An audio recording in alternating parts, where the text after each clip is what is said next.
Su señoría, la Fiscalía General de la Nación, en acatamiento a lo dispuesto por el Tribunal Superior del Distrito Judicial, mediante decisión de tutela que tomó el Honorable Tribunal Superior del Distrito, regáleme un segundo, acabo de trasladar la acción de tutela y la decisión correspondiente en la cual se ordenaba a la Fiscalía adelantar una revisión del presente asunto y complementar la investigación que hoy nos ocupa y de igual manera tomar una determinación respecto al mismo en cumplimiento de esta decisión que es el doctor Franco Solarte Portilla, acción de tutela de primera instancia en contra de la Fiscalía General de la Nación emitida el día 22 de julio del 2022.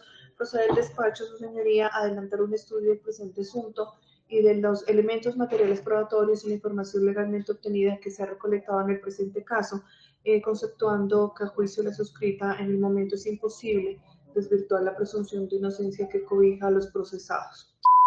Dentro de la carpeta también se encontró su señoría pues de que del inicio no fue posible recolectar la entrevista de Ruth Mayerly Martínez, sin embargo fue la propia víctima quien aportó a la Fiscalía una declaración extraproceso de Ruth Mayerly Bolaños Martínez Bolaños, en la cual ella indicaba que en efecto el 1 de junio realizaba mi labor como empleada de Banoclass, llegaron 4 señores, entre ellos distingo al dueño de Banoclass, 4 señores, uno de ellos distinguido por el dueño de Banoclass, Carlos Valencia, el cual decía ser coronel de la policía, llamado supuestamente nos iban a llevar a todos en la camioneta, pero mientras yo volteé a mirar para atrás a mis compañeros, a ella ya le habían subido la camioneta, su esposo intentó detener la camioneta, pero fue imposible porque fue muy rápida. Luego fuimos a la policía, tomamos los datos de la señora, luego fuimos a la URI, a las 3 a.m. la señora apareció en un taxi. Todo lo que puedo manifestar en honor a la verdad, no siendo otro firma y de igual manera se autentica por el notario Diego Andrés Montenegro Espíndola. Sobre la tutela correspondiente con la cual se aperturó, está en el elemento 38, que es el fallo de la tutela emitida por el Tribunal Superior del Distrito Judicial, toda vez que se tutelaron los derechos fundamentales de los procesados en el presente asunto, indicando de que se tutelaba los derechos del debido proceso, tutela judicial, acceso a la administración de justicia, de que se concedía un término máximo de 1 mes para cumplir la totalidad de las órdenes investigativas que estaban pendientes y que habían sido mencionadas por la primera decisión del tribunal, y que posteriormente pues también se exhortaba a la Fiscalía para que CTI de la Fiscalía cumpliera, digamos, con todas las pendientes que teníamos en el presente asunto. Gracias, señora fiscal. Una vez que se ha conocido la petición de la Fiscalía, los argumentos que han sido presentados, solicitando la preclusión de la investigación, de los mismos se corre traslado a la señora representante de las víctimas y se le concede el uso de la palabra. Gracias, su señoría. Para el momento no me han llegado los elementos que pretende observar la Fiscalía General de la Nación en esta audiencia. Por lo tanto, mientras no... Los elementos, de acuerdo a lo que se me ha informado por Secretaría, fueron previamente remitidos. Incluso se encuentran anexos a la citación a esta diligencia. Su señoría, permítame entonces, los busco la citación porque no cuento con ellos. No están en mi... ¿Me iba a decir algo, doctora, la señora fiscal? Sí, su señoría, la señora Ani se presentó en ese despacho y se le remitieron al correo personal y de igual manera la semana pasada, si mal no recuerdo, también hicieron solicitudes al respecto y también se le entregaron.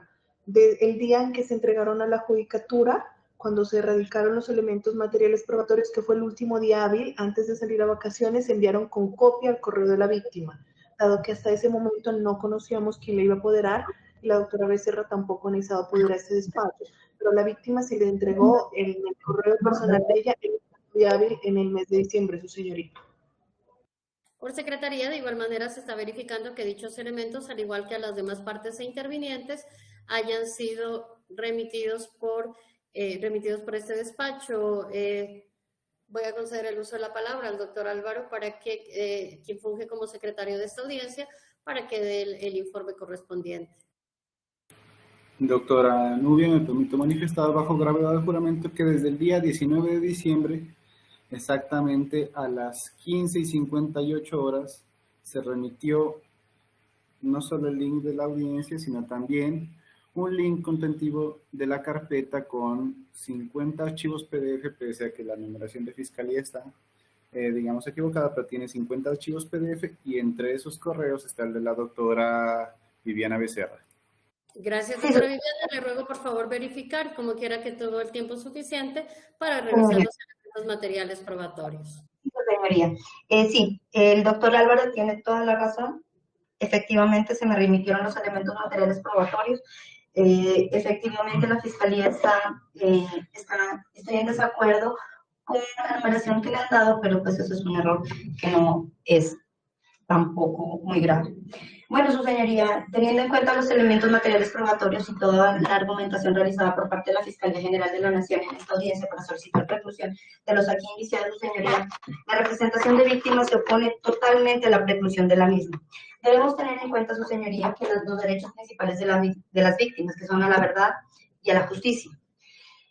En este caso, su señoría, la Fiscalía General de la Nación está dando prelación a los interrogatorios de los indiciados sin ningún elemento material probatorio que pueda aseverar que efectivamente esa información brindada por parte de los indiciados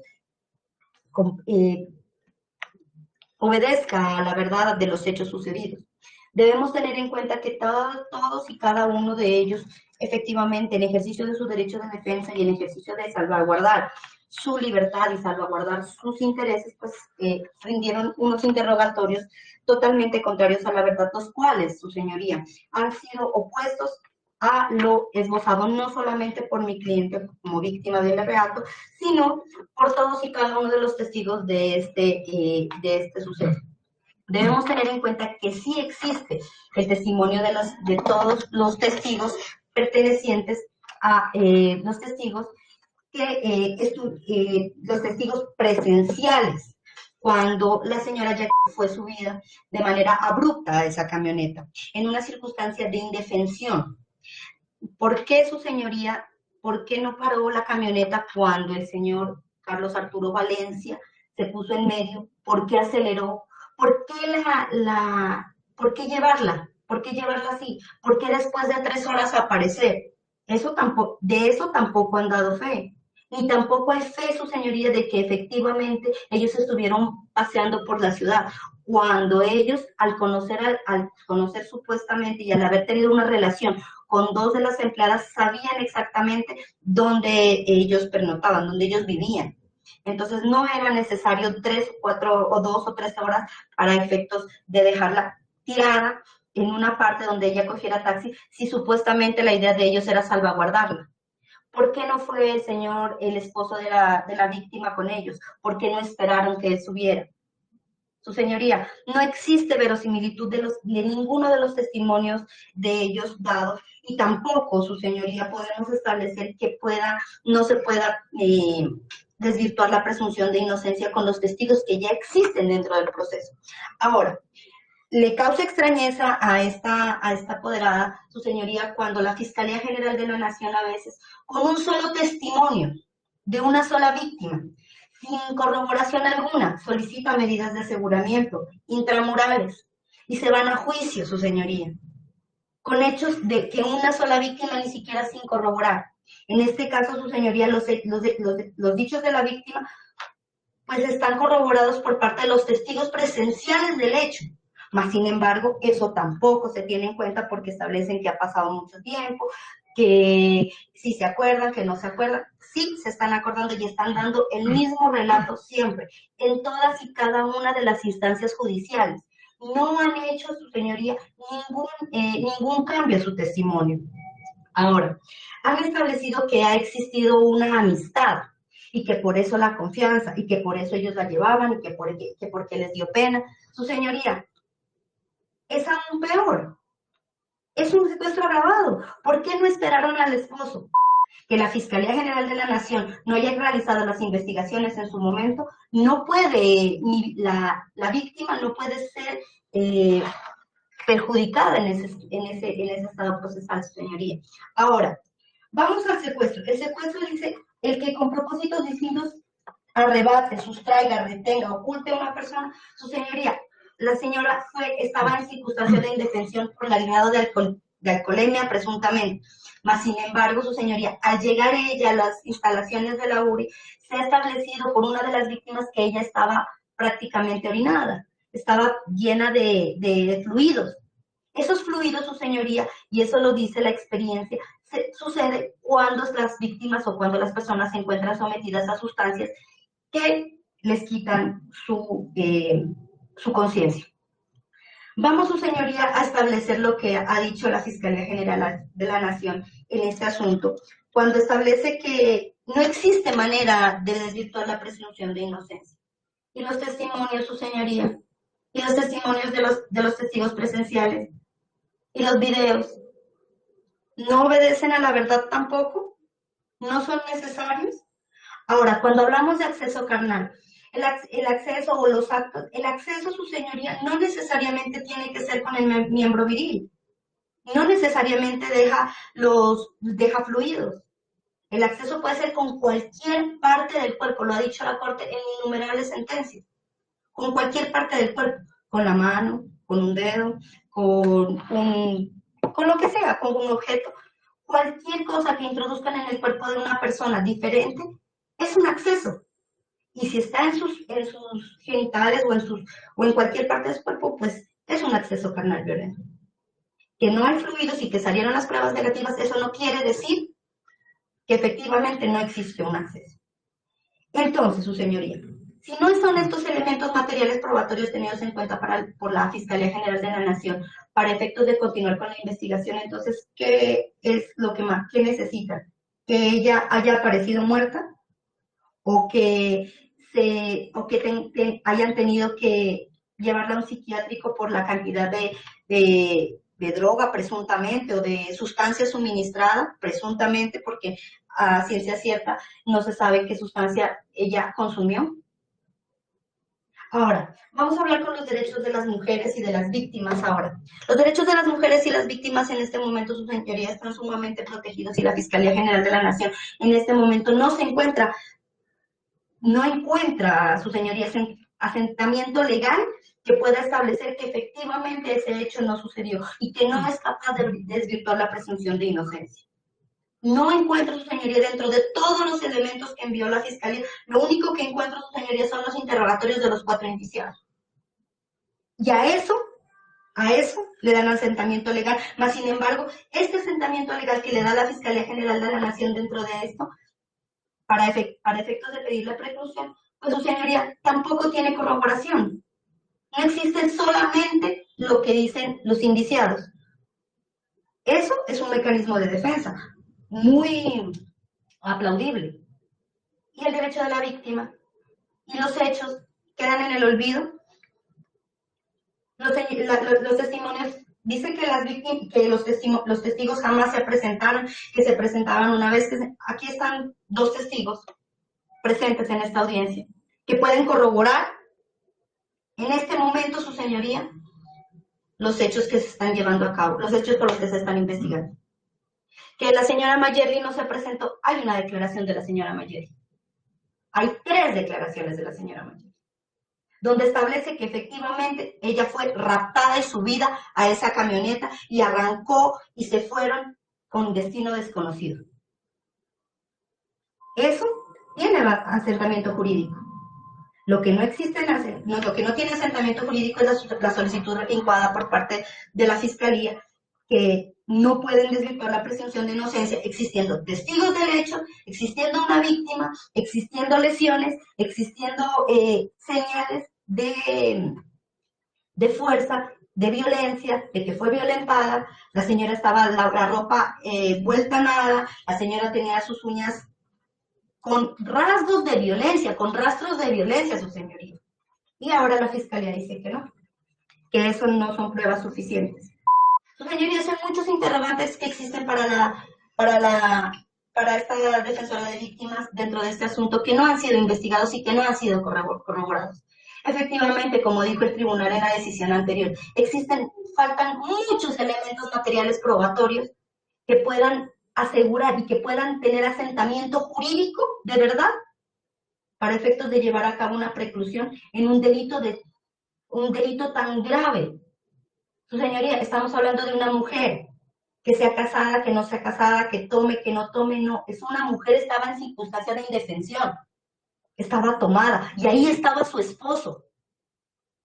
Que si ellos decían que ella se encontraba que el esposo le estaba pegando, que el esposo la trataba mal, que si ellos tenían problemas. Aquí no tengo nada, ningún elemento material probatorio que pueda establecer que efectivamente para ese momento ellos tuvieran un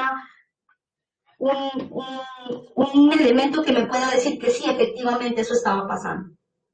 Que si ella tuvo una relación extramatrimonial, que si ellos tenían problemas íntimamente, su señoría, eso no tiene nada que ver, eso no les da derecho a raptar, a llevarse a una persona en el estado en el que ella estaba. Ya era problema del esposo. El esposo era el que era encargado de velar por la seguridad de ella. Él estaba ahí. Él podía hacerse cargo de ella. Ellos no tenían por qué llevarla sin su consentimiento y en el estado en el que estaba, tal como lo dice el artículo 170. Esta es una circunstancia de agravación, inclusive ni siquiera es un secuestro simple, es un secuestro agravado por circunstancia de indefensión en la que ella se encontraba. Y se encontraba totalmente alicorada. Ahora, una botella de aguardiente, unas cervezas para 7 personas, ¿cree que puede dar eso para que una persona salga de una discoteca sin poderse parar? Su señoría, en mililitros, en una botella, ¿cuánto trae? ¿Qué? ¿30 copas? ¿20 copas? Les correspondía de 3 copas a cada uno.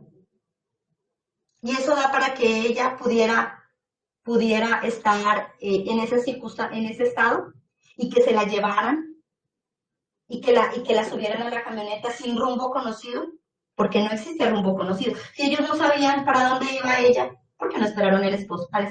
¿O por qué no dejaron a la muchacha? ¿Por qué hicieron a un lado a Dayana?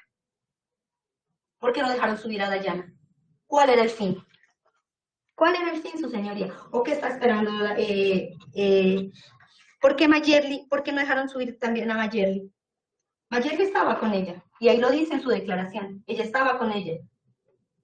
Y tampoco la dejaron subir, su señoría. Entonces, no hay sentadero legal que pueda establecer que efectivamente no existe elementos materiales probatorios para continuar con la investigación. Ahora, que no se haya realizado una imputación porque no existen elementos que puedan inferir razonablemente la autoría o participación, su señoría, más elementos, ahorita no hay elementos para inferir razonablemente, pero hay asuntos, su señoría, en que con un solo testimonio de la víctima infieren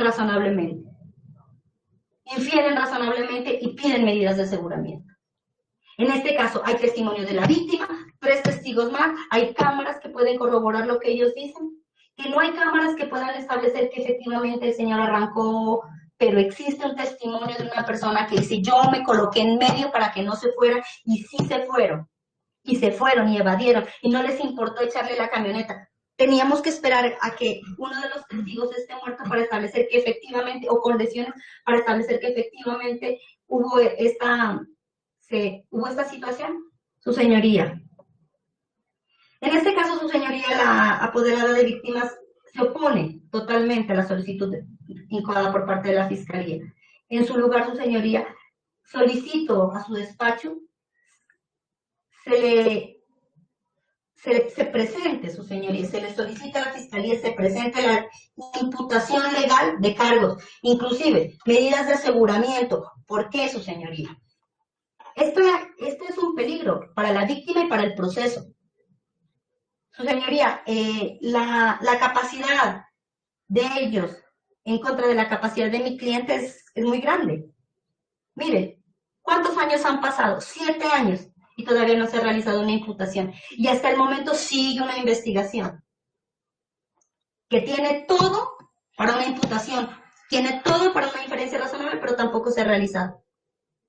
Cuando hay imputaciones con un solo testimonio y testimonios vanos, pero ahí sí existe el derecho de la víctima. Ahora, ¿por qué no?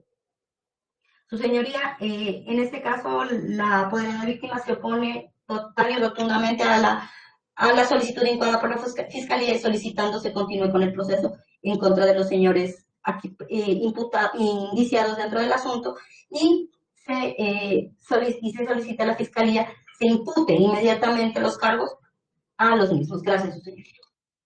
Gracias, doctora. Se le concede el uso de la palabra al señor procurador. Señora juez, Discúlpeme, doctor, que lo interrumpa, perdóneme un segundito, doctor, ya le vuelvo. De una vez anticipo que, escuchada la intervención del señor procurador, se suspenderá la audiencia con el propósito de continuar con la intervención de los señores defensores. Ello no solamente dado lo extenso de la audiencia, sino la hora en la que la misma va a suspenderse. Tiene usted el uso de la palabra, doctor Germán. Gracias, señora juez. Antes que nada quisiera corroborar si se escucha bien. Sí, doctor, lo escuchamos a la perfección. Gracias. La señora fiscal en esta oportunidad acude a su estrado con la finalidad de solicitar preclusión a favor de los ciudadanos. Hasta allí era un primer paquete de actos investigativos cumplidos antes de la primera solicitud de preclusión. Una vez negada la preclusión, la Fiscalía, pues debo así indicarlo, incluso atendiendo algunas de las observaciones que hiciera la Sala Penal del Honorable Tribunal Superior de Pasto, rediseña su programa metodológico de investigación y se cumplen algunas actividades investigativas adicionales. Entonces tenemos el 4 de noviembre del 2021 se tomó entrevista adicional a la víctima. Hay un informe del 21 de julio del 2022 que lo rinde Lizbaski Andrade del Valle del CTI, que da cuenta que no se pudo recuperar las grabaciones de la URI del día de los hechos. Estas buscaban pues establecer en qué condiciones arribó a la URI la víctima. No se pudo recuperar esas grabaciones por cuanto no se cuenta con esas grabaciones, ya no se llevaba ese registro. El informe de investigador de campo del 21 de julio del 2022 que lo rinde Germán Eduardo Hernández Jurado, que da cuenta de la relación del personal de la SIJIN que atendió actos urgentes el día de los hechos, cuando se pretendió denunciar estos e incluso pues hizo presencia la víctima.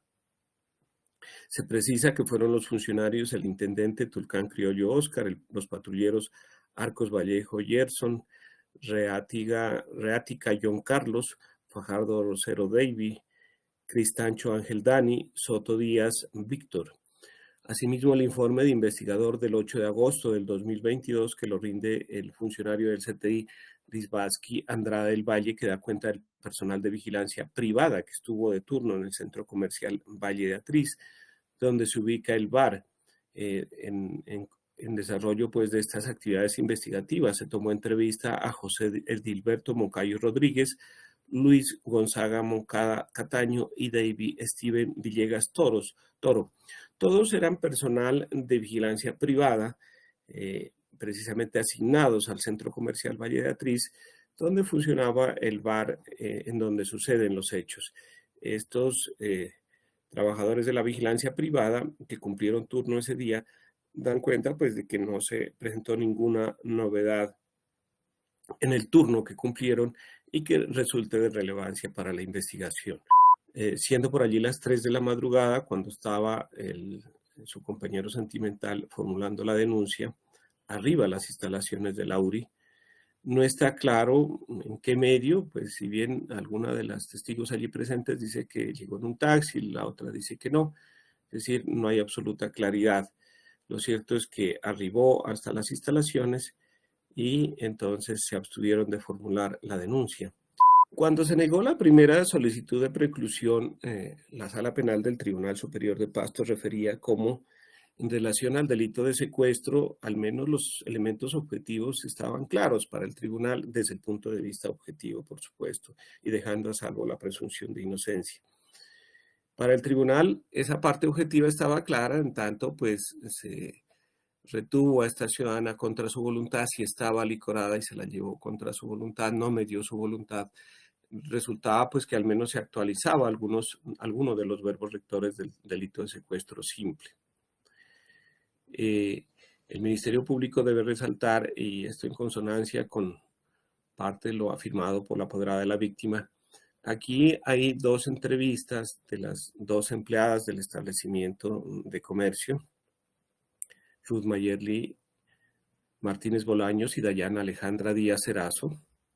Estas 2 empleadas pues refieren explicando las circunstancias de tiempo, modo y lugar, cómo se dan los hechos, cómo empiezan a departir junto con los indiciados y cómo posteriormente se la llevan en estado de alicoramiento contra su voluntad. No se advierte pues ningún factor que haga dudar de su credibilidad, similar versión es la que expone el compañero sentimental de la víctima. Aquí dificulta mucho la investigación, que posteriormente aparece la víctima y no recuerda nada de lo sucedido, por lo cual pues correspondía a la Fiscalía acuda a muchísimos elementos de corroboración periférica y de tema indiciario a fin de establecer la ocurrencia o no de los hechos. De allí que entonces la Fiscalía, en criterio del Ministerio Público, cumplió con algunas de esas actividades investigativas posibles. Entre ellas se trató de establecer si había el sistema de grabación de la URI, de las cámaras de seguridad de la URI, recuperar esas grabaciones para ver en qué medio de transporte, quién la llevó, cómo fue que arribó la víctima hasta las instalaciones de la URI. Desafortunadamente, esas grabaciones no existen, ni tampoco los empleados de la vigilancia privada que prestan sus servicios en estas instalaciones pues aportan ninguna información al respecto. Se limitan a decir pues que arribó y no observaron ninguna novedad. Igualmente se verificaron las cámaras del centro comercial Valle de Atriz, tampoco se cuenta con esas grabaciones. Se verificó el personal de turno de la vigilancia privada, pues se tomaron las versiones y estas personas pues lo único que apuntan a decir es que no recuerdan pues alguna novedad que amerite o que tenga importancia para la investigación. Hasta allí pues no se logra en relación a los hechos investigados pues obtener información adicional relevante. Que dicho sea de paso, pues debe resaltar el Ministerio Público ha sido una investigación desafortunadamente muy mal llevada. Y no lo digo por la señora fiscal que actualmente hace la solicitud de preclusión, a quien, por cierto, pues hay que reconocerle que le ha impuesto un impulso procesal importante a esta investigación. Lo digo por el personal desde el mismo día que se atienden los actos urgentes. No se recepciona la denuncia, no se aplica el protocolo que debe mediar y que es de carácter obligatorio en este tipo de conductas delictivas. Desde allí devienen una serie de falencias que sin duda dificultan muchísimo la investigación.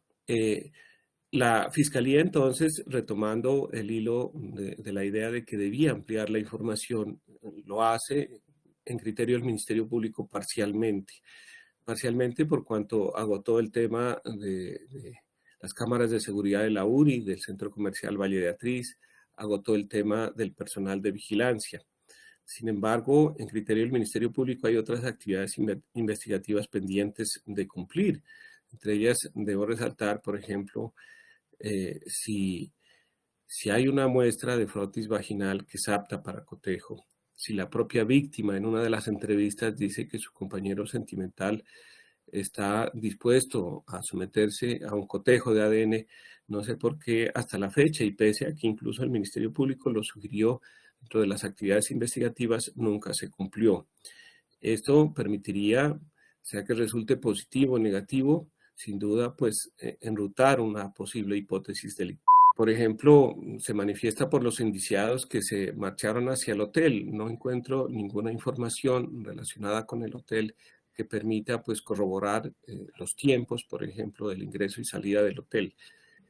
Todas estas actividades investigativas que dentro de un plano de racionalidad en criterio del Ministerio Público están pendientes de cumplir, dan al traste con la causal de preclusión que invoca la señora fiscal, que es la imposibilidad de desvirtuar la presunción de inocencia.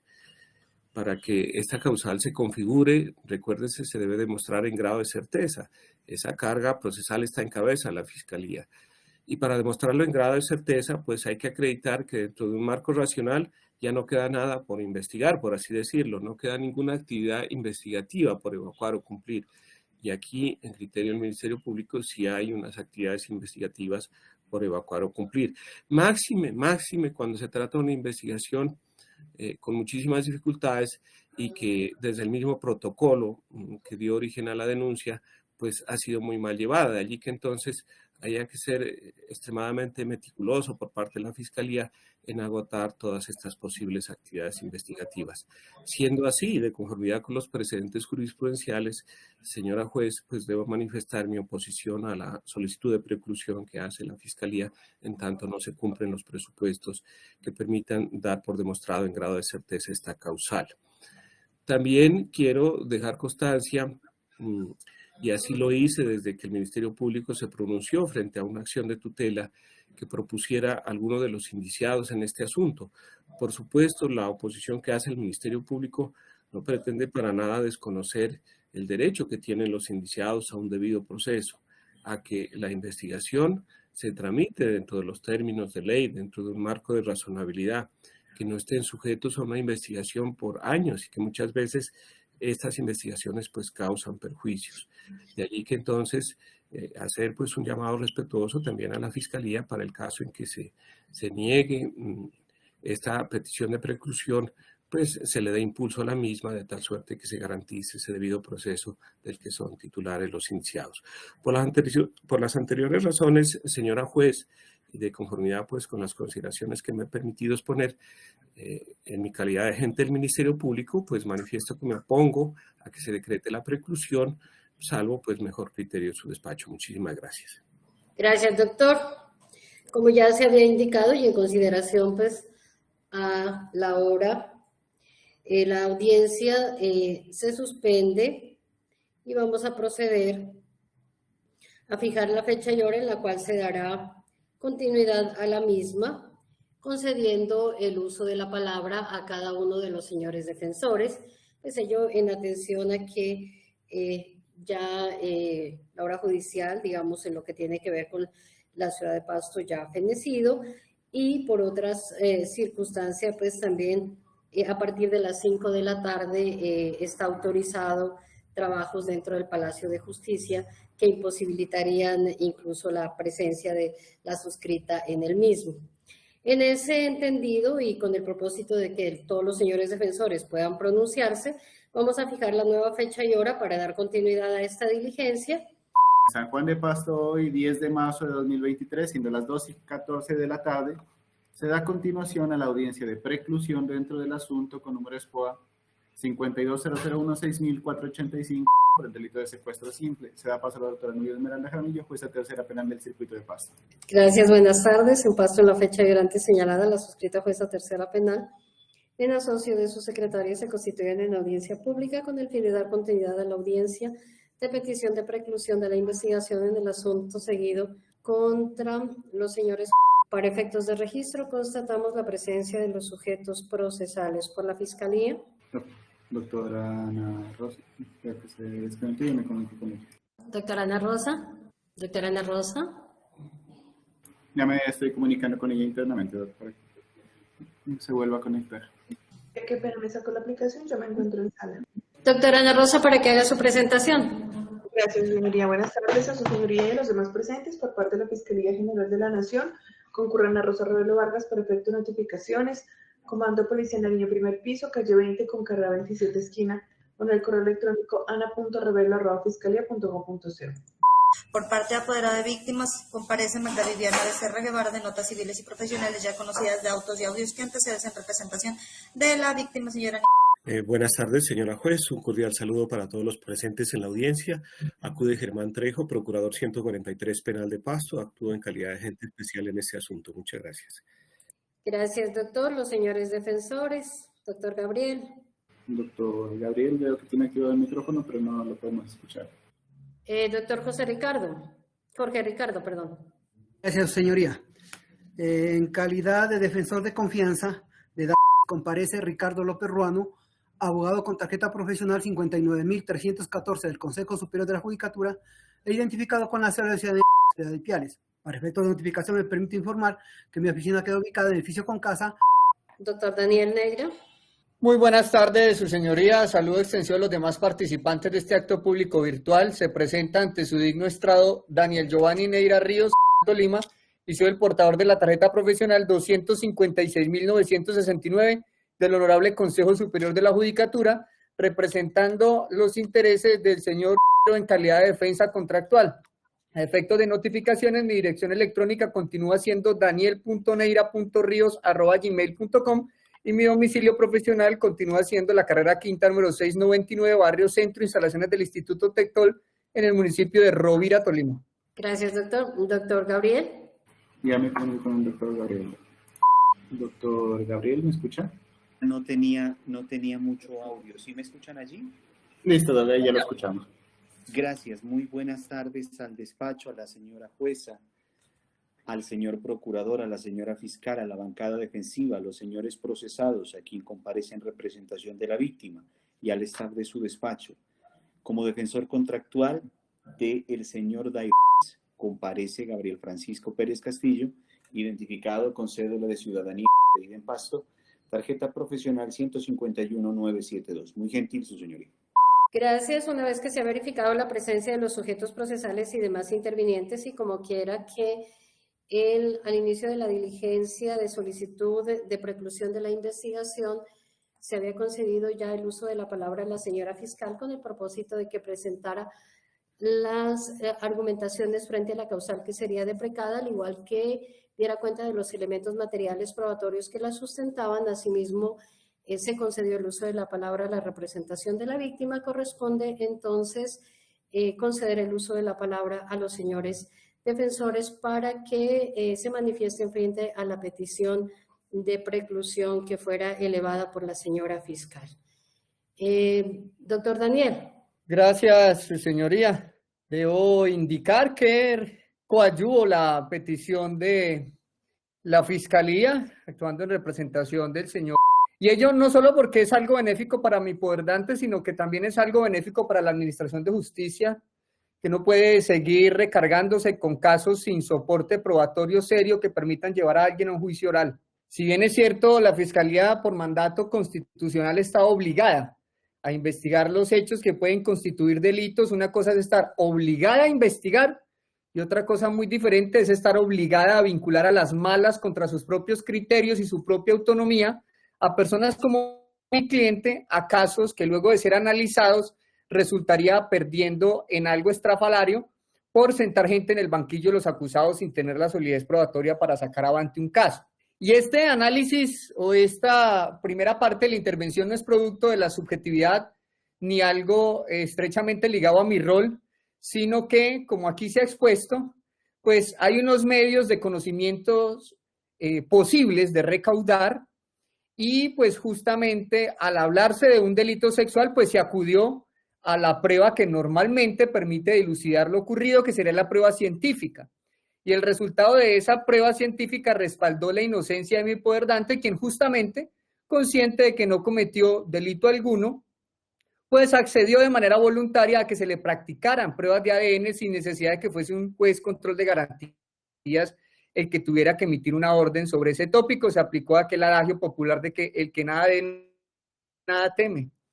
En el mismo sentido, la prueba de ADN resultó negativa frente a los demás indiciados, escenario que entonces generó que al conocer ello la judicatura en el año 2018, en una primera petición de preclusión, básicamente decidió fue que al descartar la prueba científica, con esa prueba científica la participación de los 4 indiciados, se compulsaran copias para que el delito sexual se investigara por aparte, donde el proceso penal girara en torno ahora del propio esposo de la presunta víctima a través de la recolección de una prueba de ADN de él, siendo por ello que lo atinente al delito sexual generó la apertura del expediente con radicación 52-001-6099-032 2018-08-629 que tiene asignado la Fiscalía 15 seccional de Caibas, como se hizo público dentro del traslado de la Fiscalía, más exactamente el folio 6 del fallo de tutela, providencia de la cual extraigo lo que me sirve para mi intervención, abro comillas. Desde el 2 de octubre del 2018 se investiga separadamente el delito contra la libertad de información sexual que habría sido cometido en contra de la señora.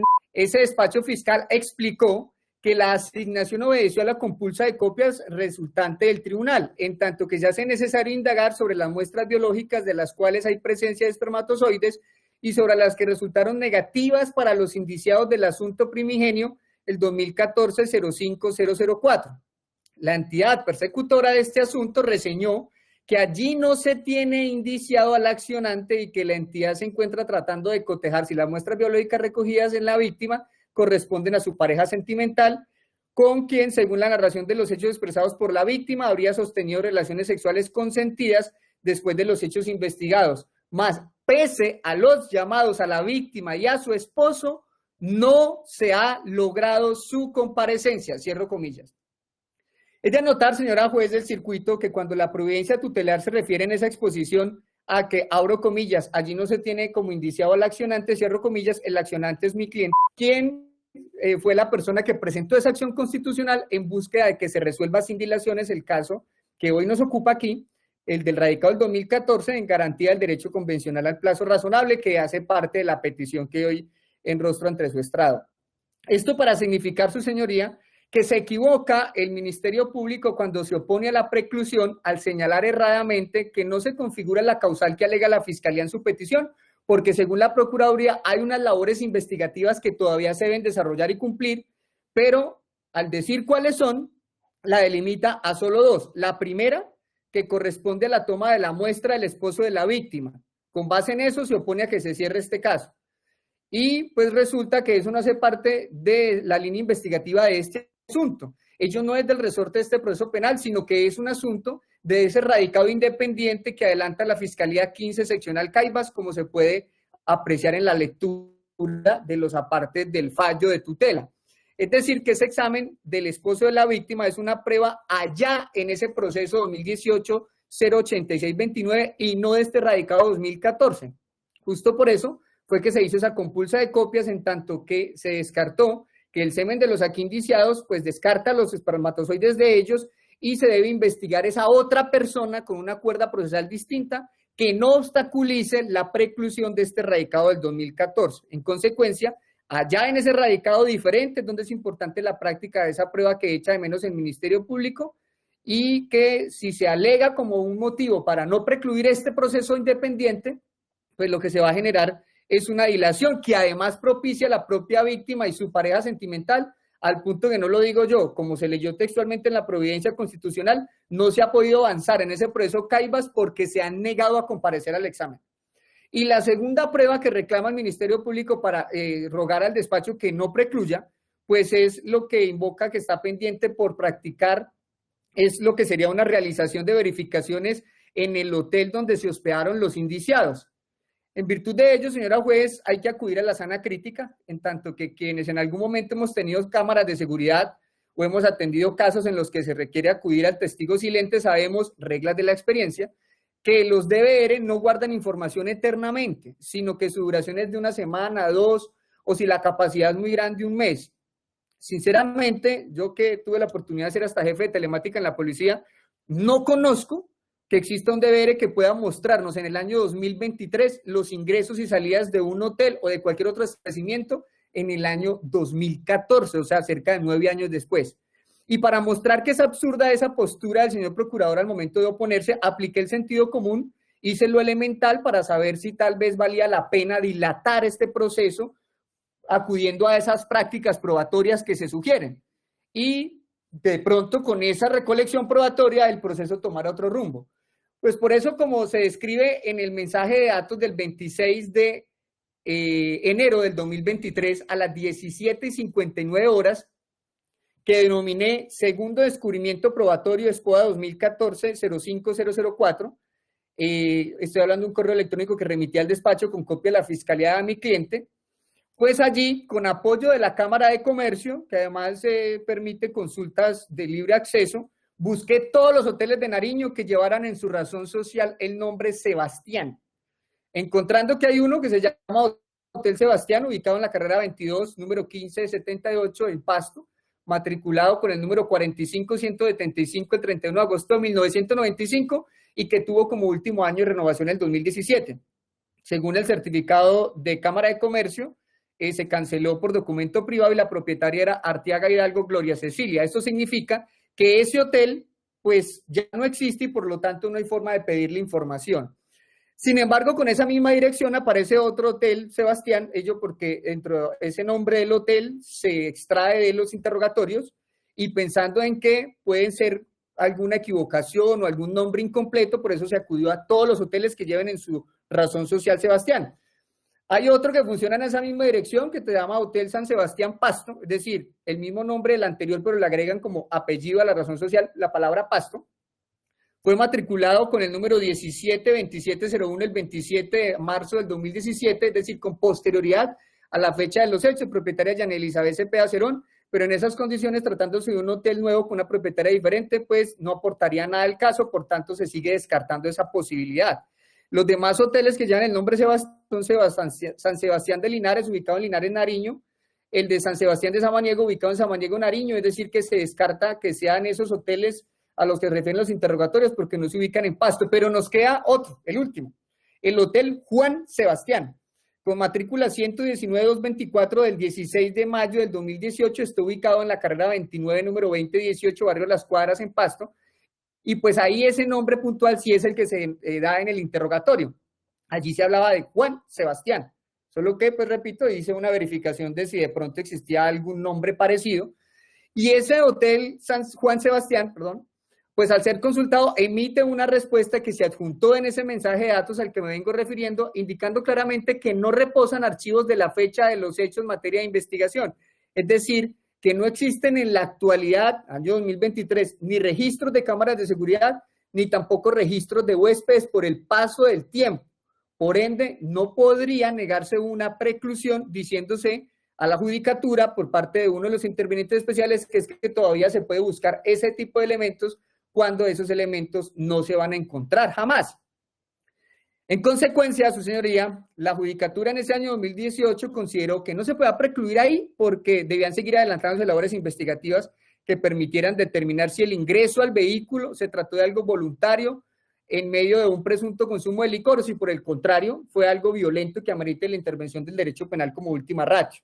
Y en acatamiento de esa orden judicial, la Fiscalía hizo lo que podía, y de eso dan cuenta los elementos materiales probatorios que fueron presentados por el ente acusador para sustentar la petición de preclusión media década después de ese primer intento, concluyéndose una vez más que es imposible contar con suficiente contundencia para derruir la presunción de inocencia.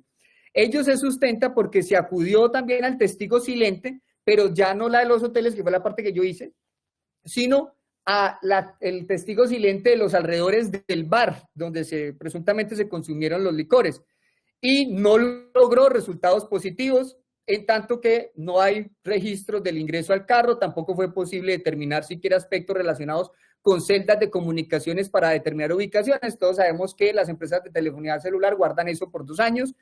Tampoco hay situaciones relacionadas con GPS o similares, en tanto que ese paso del tiempo hace imposible que esa búsqueda selectiva en base de datos, la Fiscalía intentó lograr algún resultado.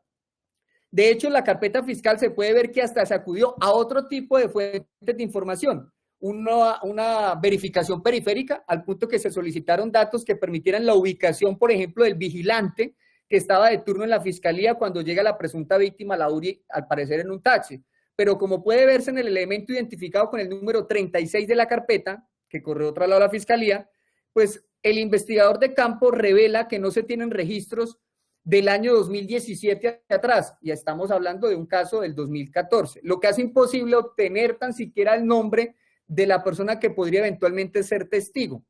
Si bien entre los elementos materiales probatorios se encuentran entrevistas de la presunta víctima y las entrevistas, los testimonios son medios de prueba, pues ella refiere que hay consumo de bebidas embriagantes, pero su propia credibilidad no ayuda al esclarecimiento de lo ocurrido, en tanto que se torna unas declaraciones especulativas, al punto de afirmarse que sin soporte alguno que ella cree que fue drogada, pero no siendo posible respaldar eso con ningún elemento material probatorio que dé respaldo, como sería, por ejemplo, una prueba de toxicología, que obviamente el 2023 no la podemos tomar, y entonces, pues no se puede perder de vista que las bebidas embriagantes, además, que supuestamente se consumieron, se habrían adquirido en el establecimiento de la propia presunta víctima, y no se ha dicho nunca que hayan sido productos que hubieran sido llevados al lugar por parte de los indiciados, es decir, que en gracia de discusión, que fuera un licor adulterado, era ella la que lo vendía. Esto para referir que la Fiscalía no cuenta ni podrá contar nunca con elementos materiales probatorios que le permitan asegurar que los indiciados o la presunta víctima tan siquiera estaban en estado de embriaguez, porque y mucho menos cuál era ese nivel del estado de embriaguez. Estaban en nivel 1, 2, 3, no hay cómo saberlo porque tampoco obra en el cartulario al menos una prueba de VODs que determine que la señora NYM se le hubiera practicado dicho examen para determinar su supuesta ebriedad y conocer si realmente era consciente de sus actos. Acudo pues a las iniciales, a pesar de que no es una menor de edad, pero pues para no generar alguna situación de revictimización. Aquí no se puede llegar a una audiencia, su señoría, a criticar a la fiscalía por no haber hecho X o Y labor oportunamente, porque ni la presunta víctima ni su esposo, a pesar de ser los dueños del establecimiento, brindaron la colaboración debida al proceso. Nunca aportaron, por ejemplo, a la fiscalía elementos materiales probatorios que permitieran contribuir a sacar adelante la investigación, como lo sería, por ejemplo, el suministro de las botellas de licor, los vasos o las copas en que presuntamente consumieron esas supuestas bebidas para proceder a un examen técnico-científico y determinar así si existió o no alguna sustancia diferente al licor en esos consumos, en esa integración, en esa fiesta. Aquí en este caso mucho menos se hizo una inspección al bar, ni tampoco una inspección al vehículo tipo camioneta presuntamente involucrado para determinar si allí, al interior de ese automotor, pudiera existir algún vestigio, algún elemento material probatorio, tan siquiera alguna botella de licor adicional o algún tipo de fluidos, y hoy en día eso es imposible recolectarlo. Toda vez que han pasado pues cerca de casi 9 años.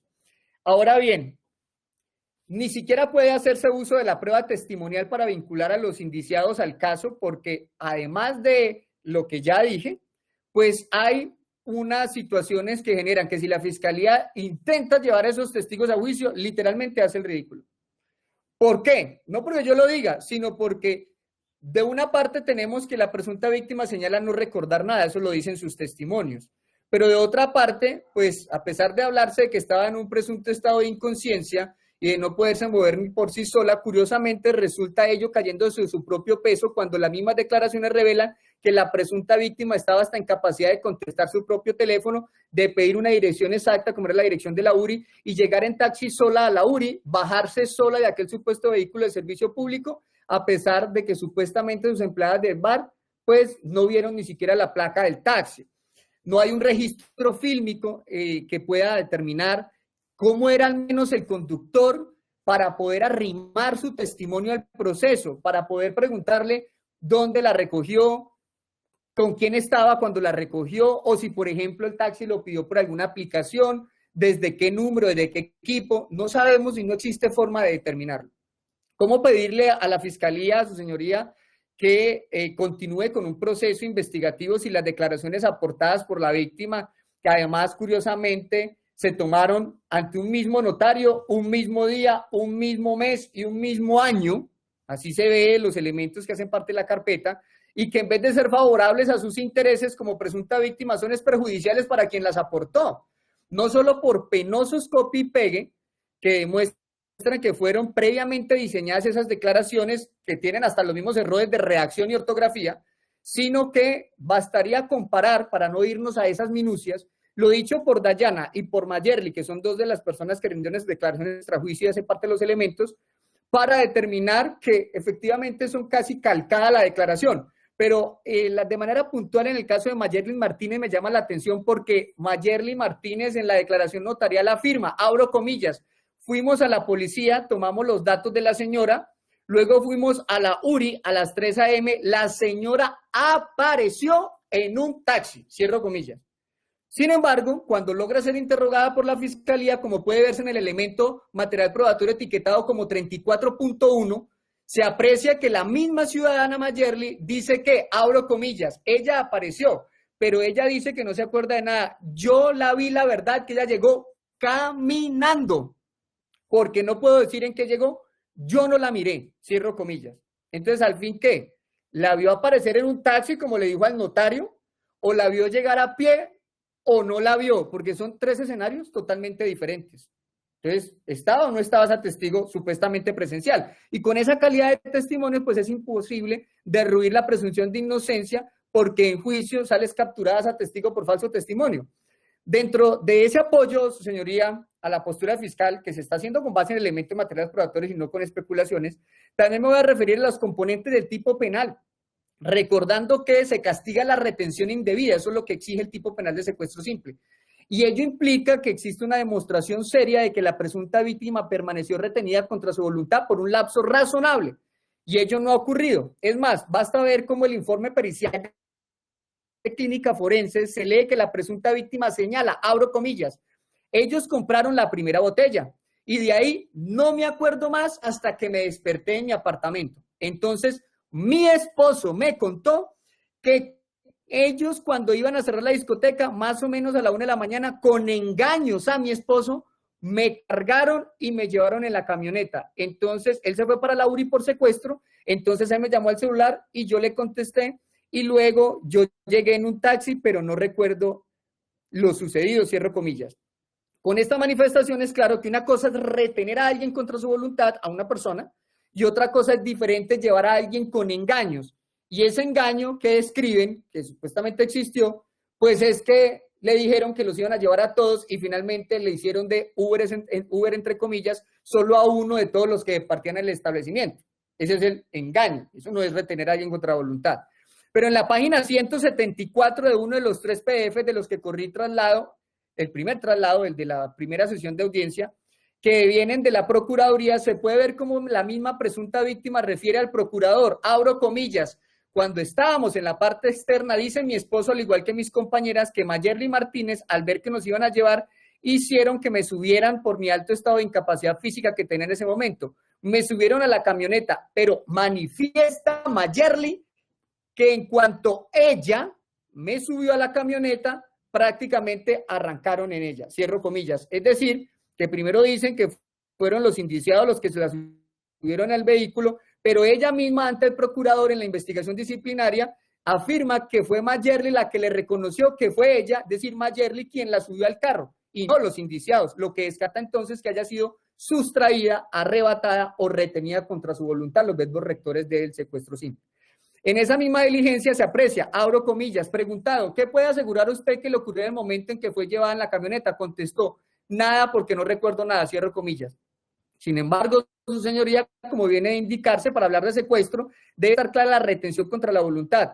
De no ser así, el camino correcto de la preclusión. Y es que basta con revisar la entrevista del señor Carlos Arturo Valencia Bedoya del 0303-2015, etiquetada como elemento número 12 de la carpeta que trasladó la Fiscalía para ver cómo quien supuestamente fue llevada en estado de inconsciencia resultó contestando el teléfono. Se lee la entrevista, abro comillas, llegamos a las instalaciones de la URI, nos atendió el vigilante y luego nos pasó al receptor de denuncias. Este señor ya me había tomado los datos y me pregunta si ya había llamado a Jacqueline. Efectivamente, procedí a hacerlo por primera vez, cierro comillas. Es decir, que quien ideó el señalamiento de secuestro fue el señor Valencia Bedoya, quien resulta siendo esposo de la víctima y principal sospechoso de causar daño a su pareja, máxime cuando no sería la primera vez que la somete a actos de violencia, como se ventiló en el informe etiquetado con el número 39 de los elementos materiales probatorios sujeto de traslado a la Fiscalía, y donde se ve que el señor Valencia Bedoya fue denunciado por violencia intrafamiliar antes de los hechos que se investigan. De allí que entonces estaríamos ante lo que sería un posible ataque de celos y enojo repetitivo, porque viene con denuncia viejita, porque no lo habían llevado en la camioneta al punto que no hizo lo más elemental, marcarle al celular de la esposa, y solo lo hace cuando en la URI le preguntan si había hecho eso tan elemental. Dice la entrevista en otro de sus apartes, abro comillas, me contestó Jacqueline y le pregunté dónde estaba y qué había pasado, del cual ella no me contestó a las preguntas. Ella me respondió, ah, no, si yo estoy bien, cierro comillas. Es decir, señora juez de conocimiento, que habiendo dejado claro que el ingreso al presunto vehículo no fue realizado por los 4 indiciados, sino por una amiga llamada Mayerly, habiéndose descartado el arrebato y la sustracción, ese contacto telefónico que se extrae de las entrevistas que estoy leyendo, entrecomillado, permite descartar también el último verbo rector de la conducta de secuestro simple, el ocultamiento, porque no puede alguien estar ocultado y permitírsele a quien está oculto tener contacto permanente con su núcleo familiar. De hecho, líneas posteriores en la misma entrevista a la que me he venido refiriendo se aprecia, abro comillas, alrededor de las 2:30 o 3 de la mañana recibo una llamada a mi celular y era mi esposa. Repito eso porque esta es la parte más importante. Abro comillas nuevamente, alrededor de las 2:30 o 3 de la mañana recibo una llamada a mi celular y era mi esposa Jacqueline, quien me dijo que yo dónde estaba de nuevo. Ella sabiendo que estaba en la URI, me tocó explicarle nuevamente bien dónde estaba, la ubiqué espacialmente y ella me dijo, ya voy, cierro comillas. Notas entonces, su señoría, como la presunta víctima no estaba retenida, sino que estaba buscando a su esposo, al punto que es ella quien le resulta marcando a su compañero sentimental y preguntándole de nuevo que dónde estaba, lo cual resulta obvio porque al llegar a la casa la señora Jacqueline, él no encontraba a su esposo porque él nunca llegó a la residencia, ella es la que resulta entonces llegándole a él, que salió derechito para la URI, nunca fue a la casa a ver si estaba allá. Esto significa que no estuvo retenida, quedando descartado de esos verbos rectores, y por eso sigue cogiendo solidez la preclusión que se pide.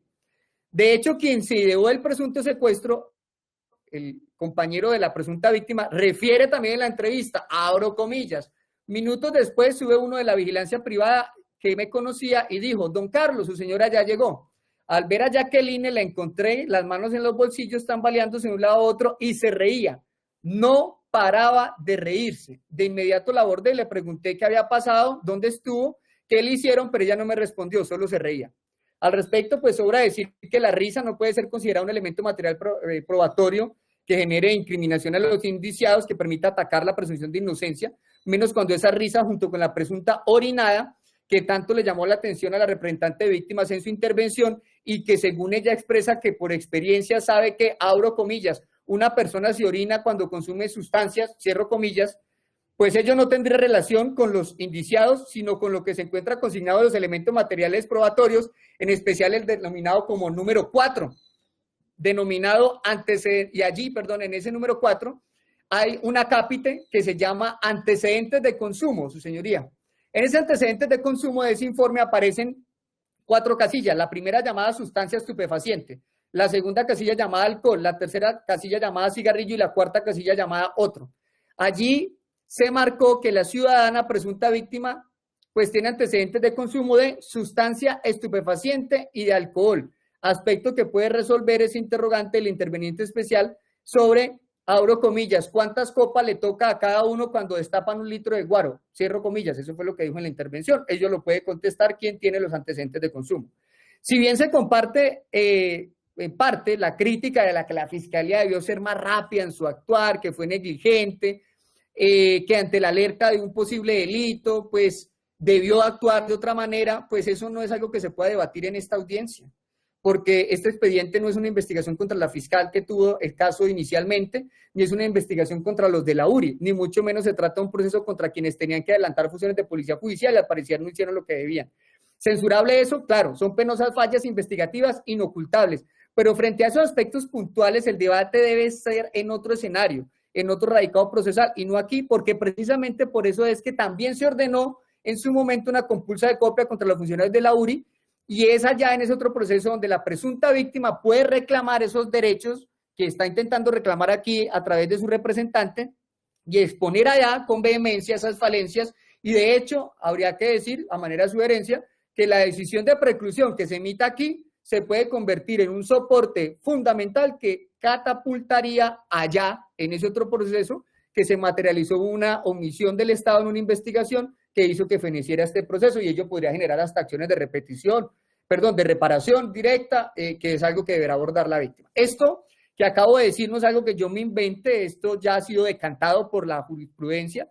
De hecho, el Tribunal Superior de Buga Valle de Cauca, en el auto del 30 de noviembre del 2021, el proceso con radicado 2013-0062301, invocó un auto del 27 de enero del 2016 de la AP 314-2017, radicado 47206, que habla de cuándo se debe seguir el camino de la preclusión y afirma, abro comillas, no es posible soportar la acusación a partir de los medios existentes, sino que además no existen otros que puedan eventualmente cumplir esa función, o mejor, que ya la investigación está decantada hasta su límite máximo en lo racional, cierro comillas.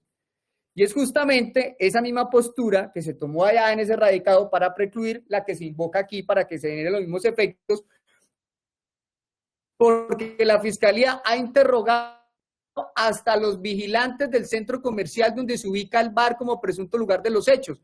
Y allí, llevando ese límite investigativo de preguntarles, ¿usted vio algo? La respuesta es que no vieron absolutamente nada. Ahora, sumado a todo ese análisis probatorio, no puede perderse de vista que estos hechos fueron investigados además por otra entidad del Estado. Es decir, aquí no es algo solamente de que la Fiscalía sí hizo o no hizo. La propia Procuraduría General de la Nación es quien decide el 15 de octubre del 2015 archivar la investigación disciplinaria. Eso fue parte del traslado que hizo el defensor. Y si bien es cierto, la defensa no desconoce de manera alguna que el derecho penal y el derecho similares son acciones autónomas e independientes, pues es importante resaltar la existencia de esa decisión porque la Procuraduría tiene funciones de policía judicial en sus investigaciones y aun cuando las usó, no pudo derruir tampoco la presunción de inocencia, lo que significa que esta petición de preclusión de la Fiscalía no es algo novedoso, sino que el mismo Estado, por esa otra vía del ius puniendi, la del derecho disciplinario, también llegó a la conclusión de que no se puede avanzar sin pruebas, a pesar de lo censurable que pueda ser lo que presuntamente le haya ocurrido a la señora.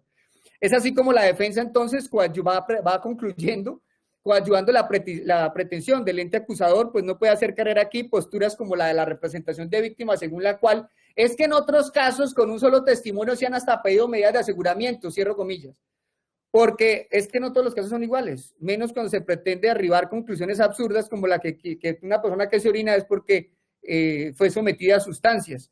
Peor aún, no puede venirse a decir aquí teorías especulativas de que es que el acceso pudo ser, como se refirió en las intervenciones que me antecedieron, con un dedo, con un objeto, con cualquier otra parte del cuerpo, que porque no hay fluidos, dijo la representante de víctimas. Esas conclusiones, con el mayor de los respetos, se generan cuando se habla de derechos de las víctimas, pero no se revisa siquiera el expediente, porque si se hiciera ese ejercicio, se habría podido ver que sí hay fluidos, por eso es que se hizo una compulsa de copias para determinar quién es el presunto autor, quién es el dueño de esos fluidos, porque la ciencia no es el me dijeron ni pudo ser, ni son los interrogatorios, no son los testigos, es la ciencia, es el ADN la que ya afirmó que los 4 indiciados no fueron.